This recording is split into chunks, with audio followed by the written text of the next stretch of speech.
In the spring of 2001, two experienced hikers entered the Red Hollow Ridge Wilderness for a 4-day trek. They carried enough supplies, filed a detailed route plan, and promised to return by Tuesday evening. They never did.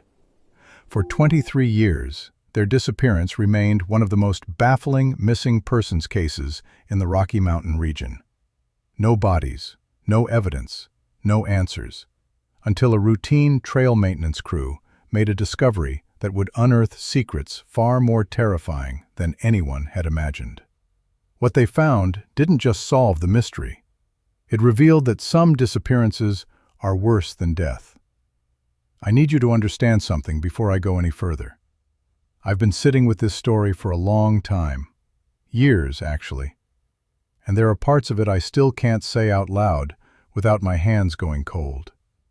So bear with me tonight because I'm going to tell it the way it deserves to be told. Slowly, carefully, and completely.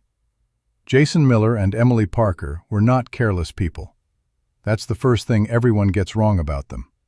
Jason was 31. He'd been hiking the Colorado backcountry since he was a teenager, knew how to read weather patterns, knew how to navigate without a phone signal. Emily was 28, quieter than Jason, but sharper in ways that mattered. She kept the route log, tracked their water, made the decisions that kept them safe on 4 previous trips together. They were not the kind of people who got lost. They were the kind of people other hikers asked for directions. That detail never sat right with me, and it shouldn't sit right with you either. They left on a Friday morning in late April. The sky was clear. The temperature was mild. Jason had texted his brother the night before. "Trail looks good. Back Tuesday, don't worry." And Emily had called her mother from a gas station just outside the forest boundary. Cheerful, excited. No sign that anything was wrong. Something was already wrong. I just didn't know it yet. The trail they planned to hike was called the Ravenwood Circuit, a well-documented loop through the northern section of the National Forest, popular enough that you'd usually pass a handful of other groups on any given weekend. But that April, a late-season cold snap had kept most hikers away. The parking lot where Jason left his truck was nearly empty when a Forest Service ranger swept through on Saturday afternoon. He noted the vehicle, thought nothing of it. By Tuesday evening, when the truck was still there and no one had heard from either of them, Emily's mother made the call that started everything. She told the dispatcher her daughter had promised to be home by 6. It was past 9. Emily never broke a promise like that. The search began Wednesday morning. And here is the part that has stayed with me ever since. The part that only makes sense now, looking back. The search teams covered the entire Ravenwood Circuit within 4 days. They walked every marked path, checked every campsite, swept the ridgelines. They found one thing, a single boot print, just off the main trail, about 2 miles from the trailhead. It was Emily's size. It was pointed away from the path, into the trees. Just one print, and then nothing. At the time, the lead investigator noted it and moved on. There was no obvious reason to treat it as significant. Hikers step off trail all the time, to rest, to look at something, to answer nature's call. One print meant very little. I've thought about that print almost every day since I learned what it actually meant. The case went cold within 18 months. No remains were found. No witnesses came forward. No activity on their bank accounts, no sightings, no ransom demand, no note. Jason and Emily simply stopped. They walked into the forest and ceased to exist as far as the official record was concerned. Their families never stopped, though. Emily's mother kept a dedicated phone line for tips for over a decade. Jason's brother gave interviews every year on the anniversary, standing in that same parking lot, holding the same photograph. The case attracted amateur investigators, true crime podcasters, wilderness survival experts who offered theories about flash floods or animal attacks or accidental falls into unmarked mine shafts. None of them were close. None of them were even looking in the right direction. Because what no one knew, what no one could have known, was that Jason and Emily hadn't gotten lost. They hadn't fallen. They hadn't wandered off course. Someone had been waiting for them. And whatever happened next, I'm going to tell you. But not yet. There's something you need to understand about this forest first, and about the man who knew it better than anyone alive. Because when that maintenance crew made their discovery 23 years later, the first question wasn't, "What is this?" The first question was, "How long has it been here?" The answer was worse than anyone was prepared for. I've read the maintenance report so many times, I could recite it from memory. 3 workers, a Tuesday morning in October 2024, clearing storm debris about half a mile off the old Ravenwood circuit. Fallen branches, uprooted shrubs, the kind of routine cleanup that nobody writes home about. One of the workers, a guy named Derek, 26 years old, first season on the crew, stepped off the clearing line to move a large branch and felt the ground shift under his boot. Not sink, not crumble, shift, like something hollow was underneath. He called the others over. They thought it was an old drainage channel, maybe a collapsed animal burrow. Derek kicked at the dirt around the spot and hit something solid. Metal. Brushed more soil away and found a handle, recessed, flush with the ground, almost invisible unless you were already on your knees looking for it. He said later that his first instinct was to laugh. It looked like something out of a movie. A hatch in the middle of the forest floor, covered in 2 decades of packed earth and root growth. They stopped laughing pretty quickly. Inside was a single room, roughly the size of a large bathroom. Low ceiling, reinforced walls, a small ventilation pipe running up through the earth at an angle. And in the corner, folded with a care that felt deeply wrong given the circumstances, clothing. A fleece jacket, dark green, a pair of hiking pants, a water bottle with a manufacturer's label still partially legible, and underneath the jacket, wrapped in a plastic sleeve that had kept it almost perfectly preserved, a notebook. I want you to sit with that image for a second. A notebook, preserved, waiting. The crew didn't open it. To their credit, they backed out, called their supervisor, and within 2 hours, the site was taped off and a sheriff's deputy was standing at the hatch.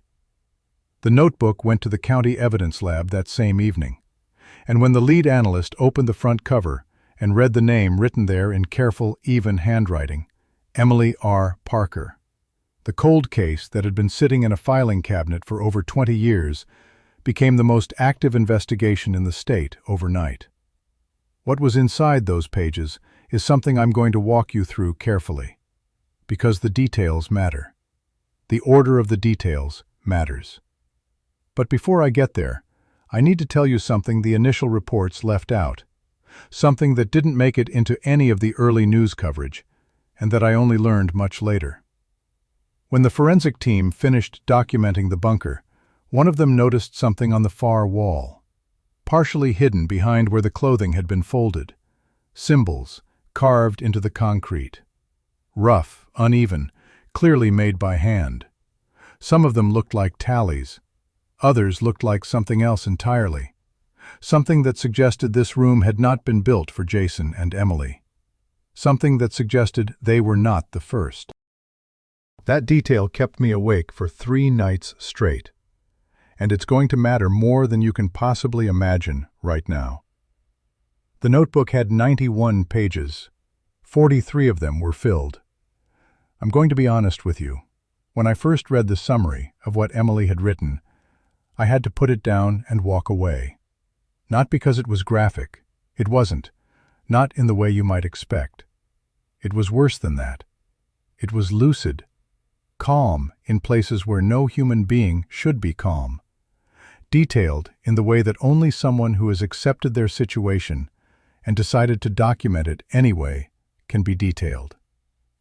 Emily Parker, locked in an underground room in the dark heart of a Colorado forest, had written as though she believed someone would eventually read her words, as though she was determined to leave a record, no matter what happened to her. She was right. It just took 23 years. The early entries were disoriented, fragmented. She wrote about waking up on the floor of the bunker with a headache that she described as the worst of her life. Jason was beside her, unconscious. The last thing she remembered before blacking out was a man approaching them on the trail, friendly, unhurried, offering to show them a shortcut around a washed-out section of path. She wrote that he had seemed completely normal. That was the word she used, underlined once. Normal. She wrote that she hadn't felt afraid of him, not even for a second, right up until she couldn't think anymore. That sentence stopped me cold, because it tells you everything about how this worked. There was no dramatic moment of warning, no instinct screaming at her to run. Just an ordinary man on a trail, and then darkness. As the entries continued, a picture emerged. The bunker had a heavy door that locked from the outside. There was a chemical light source when they first woke, the kind used in emergency kits, and a small supply of food and water already waiting. Enough for several days. Emily noted this with the precision of someone thinking tactically. Whoever had put them there had planned ahead, had wanted them to survive, at least for a while. That thought, she wrote, was not comforting. Jason had a head injury that worried her. He was conscious by the second day, but slow, struggling to track conversations, sleeping for long stretches. Emily rationed the food. She mapped the room by feel in the darkness after the chemical light died. She looked for weaknesses in the walls, tested the door, listened for any sound from above. She wrote all of it down, methodically, in the dark, by touch, returning to the notebook whenever a new thought came to her. And then, on the fourth day, the door opened.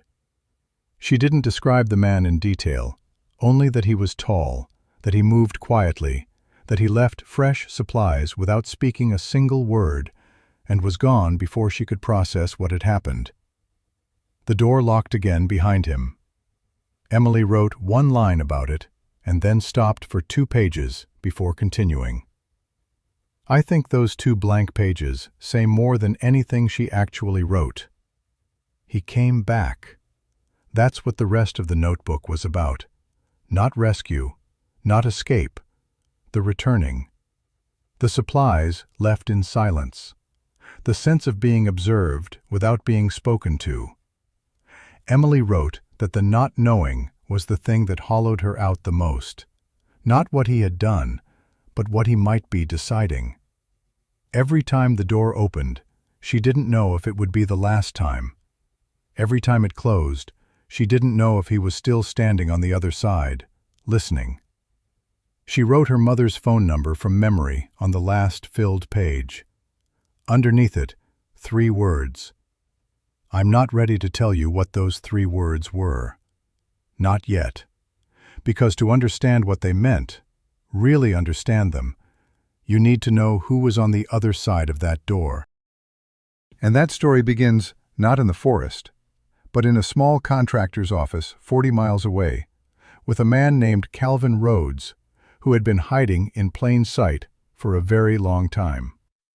Calvin Rhodes was not the kind of man people remembered clearly.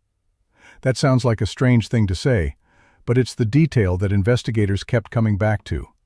The fact that almost everyone who had encountered him struggled to describe him with any precision afterward. Neighbors said he was quiet. Co-workers said he was professional. A woman who had hired him to repair a deck said he was polite, showed up on time, did good work, and that she couldn't tell you the color of his eyes if her life depended on it. He existed in people's peripheral vision, present enough to function, forgettable enough to disappear. He was 53 years old when his name first surfaced in the investigation. A licensed contractor, self-employed, specializing in structural repair and maintenance work across 3 counties in northern Colorado. He had worked government contracts, Forest Service projects, trail infrastructure, backcountry facility maintenance. Jobs that gave him legitimate reasons to be in remote areas. Jobs that gave him knowledge of the land that most people simply never accumulate. He knew where the old fire roads went. He knew which sections of trail flooded in spring and which stayed dry. He knew the forest the way a person knows their own house, not from maps, but from years of quiet, unhurried presence. When investigators pulled his work history, something cold settled over the room. Rhodes had been contracted for maintenance projects in the Ravenwood area no fewer than 7 times between 1991 and 2019. 7 separate jobs, some lasting weeks. The earliest one, a drainage repair project near the northern trailhead, had begun in the summer of 1991, which meant he had been moving through that forest, alone and largely unsupervised, for nearly 3 decades. I need you to hold that number. 3 decades. The physical evidence came together quickly once they knew where to look. A gas station receipt placed Rhodes's truck 12 miles from the Ravenwood trailhead on the Friday that Jason and Emily began their hike. A former co-worker, interviewed after the bunker's discovery, remembered Rhodes mentioning the Ravenwood circuit by name once, years ago, saying it was a good trail, saying it got quiet in cold snaps when other hikers stayed home. The co-worker hadn't thought anything of it at the time. Why would he? It was just a man talking about a trail. That's the thing about hindsight that I find hardest to sit with. None of it looked like anything, until it looked like everything. Investigators also found something in the building permit records that nobody had flagged at the time because nobody had been looking. In 1998, 3 years before Jason and Emily disappeared, Rhodes had filed paperwork for a private storage structure on a parcel of land he owned in a rural area outside the forest boundary. The structure was approved, inspected, signed off. Routine. But the dimensions on the filing didn't match the structure that assessors found on the property years later. The filed structure was larger, significantly larger, which meant part of it had either been demolished or, and this is what kept the lead investigator awake, built somewhere else entirely. Somewhere that didn't require a permit. Somewhere no one would ever think to inspect. Somewhere underground. The symbols carved into the bunker wall came back into focus at this point in the investigation. Forensic analysts had been working to date them, cross-reference them, understand what they meant. Some of the carvings were consistent with the period when Jason and Emily had been held. Others were older, significantly older. The earliest estimated markings dated to the mid-1990s, possibly earlier. Which meant the bunker had been in use for years before that April morning when 2 experienced hikers met a quiet, helpful man on a trail and made the last mistake of their lives. Emily's notebook had described one man returning with supplies. One man silent, observing. But the walls told a different story, a longer story, a story with other people in it, people whose names investigators didn't yet know, people whose families had been waiting just as long as Emily's mother had been waiting, maybe longer. The second structure, found miles away in a ravine that hadn't been surveyed in years, confirmed it. I'm not going to rush through what they found there. It deserves more than that. But I'll tell you this much. When the forensic team lead called the sheriff after the initial sweep of the second site, she didn't use procedural language. She didn't talk about evidence or case numbers. She said 4 words, and then there was a long silence on the line. What those 4 words were, that comes next. The ravine where they found it doesn't appear on most hiking maps. That's not an accident. It's the kind of geographic detail that sounds almost too convenient when you're telling a story like this. But it's simply true. A narrow cut in the land about 4 miles northeast of the first bunker. Steep-sided, seasonally flooded. The kind of place that discourages casual exploration and doesn't reward it, even if you try. Rhodes had known about it. Of course he had. He had done erosion work in that area in 2003, 2 years after Jason and Emily vanished, and the job had taken him 11 days. 11 days, alone, in a ravine that nobody visited. The forensic team found the entrance buried under 3 feet of accumulated sediment and a rusted sheet of corrugated metal that had been painted to match the surrounding rock. When they cleared it and got the door open, the team lead stood at the top of the stairs for a long moment before she went down. A colleague who was standing behind her said she didn't move for almost a full minute. Just looked. Then she went down, and 20 minutes later she came back up and made that phone call to the sheriff. The 4 words she said were, "There are more names." The second structure was larger than the first, 2 rooms instead of 1, with a narrow connecting passage that had been reinforced with poured concrete. The construction was more refined than the bunker near the Ravenwood circuit. Cleaner joints, better ventilation, a more sophisticated locking mechanism on the interior door. It had been built by someone who had learned from experience, someone who had done this before and decided to do it better the second time. That thought, when it landed, was one of the heaviest of the entire investigation. On the walls of the second structure, carved with the same hand that had marked the first, were names. Not symbols this time, names. First names only, uneven letters, some barely legible. Investigators counted 11 distinct names before the full documentation was complete. 11. Cross-referenced against cold missing persons cases filed across 3 counties over a span of nearly 30 years, investigators were able to tentatively match 8 of them to real people. Real people who had gone into wilderness areas and not come back. Real people whose families had been told, gently and with practiced sympathy, that the mountains were dangerous and that sometimes there were simply no answers. There had been answers. There had always been answers. They were just carved into a concrete wall in a ravine that didn't appear on any map. I keep thinking about the families when I get to this part. The ones who spent years constructing acceptable explanations. An accident, a fall, a moment of bad luck in an unforgiving landscape. The ones who had grieved and eventually, painfully, reached something that resembled peace. And then the phone rang. I can't think about those phone calls for too long without needing to stop. Rhodes had been careful. That was the word investigators used more than any other when they discussed how he had operated for so long without detection. Careful with his timing, careful with his geography, careful with the distance he maintained between his professional life and what he was doing in the dark. He never took people from the same trail twice in quick succession. He varied his methods. He let years pass between incidents. He was, by every measure, a patient man. But patience has a shape, and that shape leaves marks. His work contracts showed a pattern once investigators knew to look for one. A quiet clustering of jobs near wilderness areas in the years preceding disappearances. A gradual withdrawal afterward.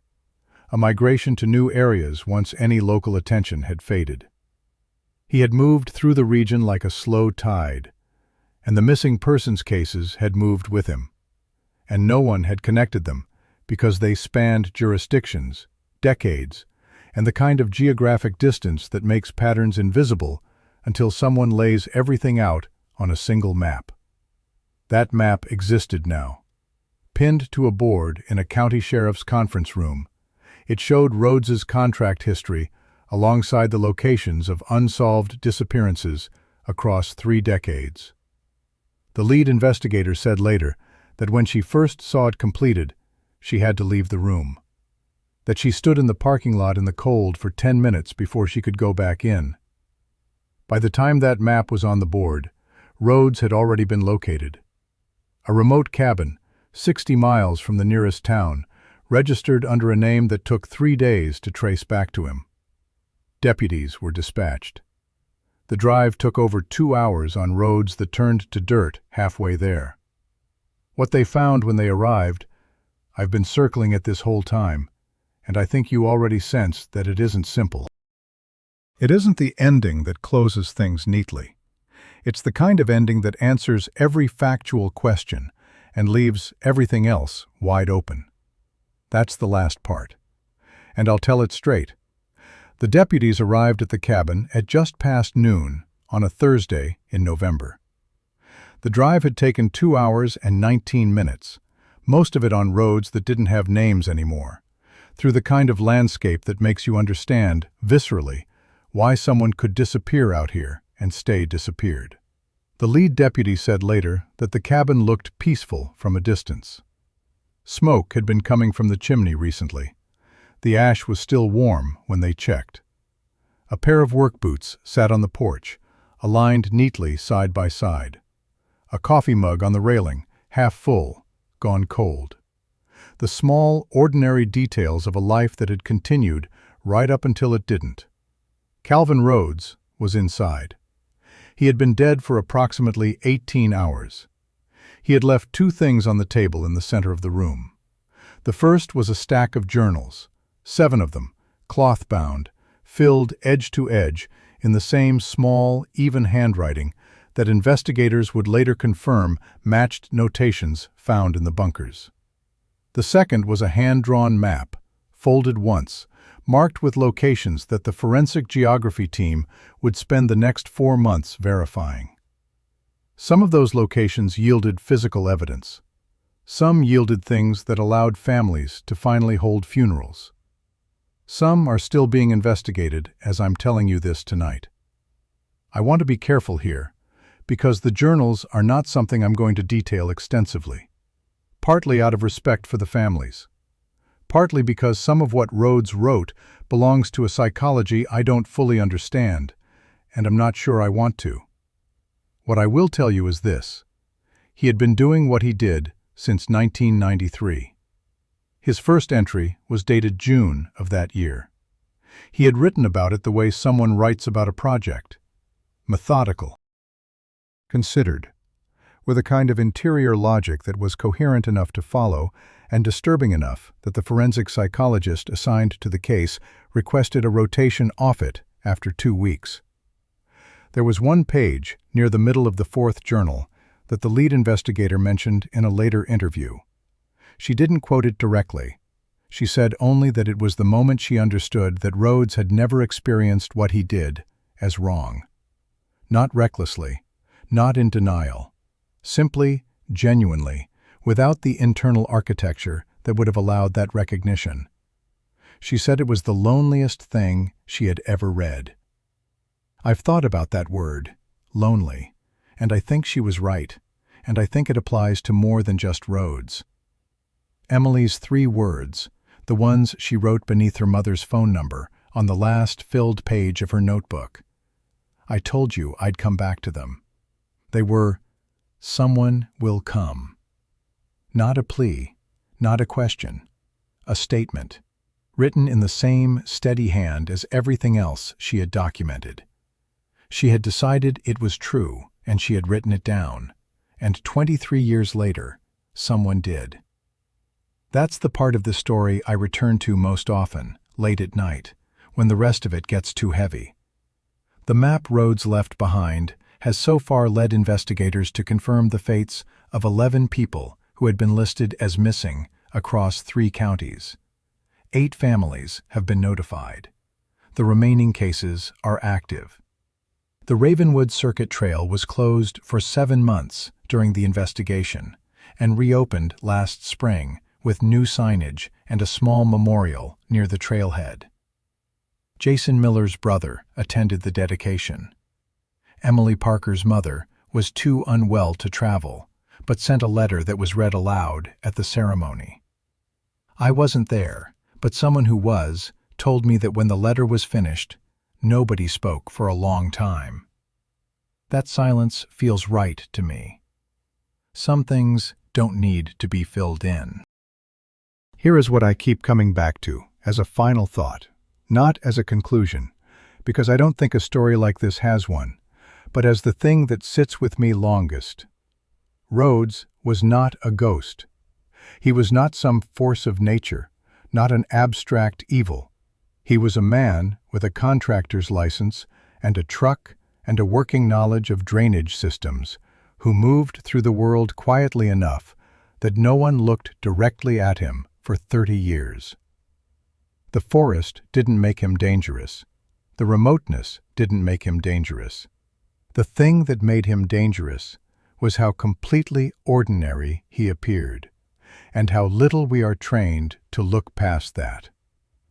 I've been covering cases like this for a long time now, and the ones that stay with me aren't always the most dramatic. Sometimes it's the ones where everything looked fine, where the sky was clear and the trail was good, and two experienced people walked into the trees feeling safe. Because they should have been safe. Because most of the time, people are. And that's exactly what someone patient enough and careful enough and quiet enough was counting on. If this story affected you the way it affected me, and I think it might have, I'd ask you to do one thing before you move on. Leave a comment below with the word Emily. Just that. No explanation needed. I'll know what it means, and I think you will too. And if you want to stay with stories like this one, told carefully, told completely, told with the respect they deserve, then subscribe. Not for the algorithm, because these cases have names attached to them, and the names deserve to be remembered by more than just the people who lost them. I'll be back next week with another case that took decades to unravel. I've been sitting on it for months, waiting until I could tell it right.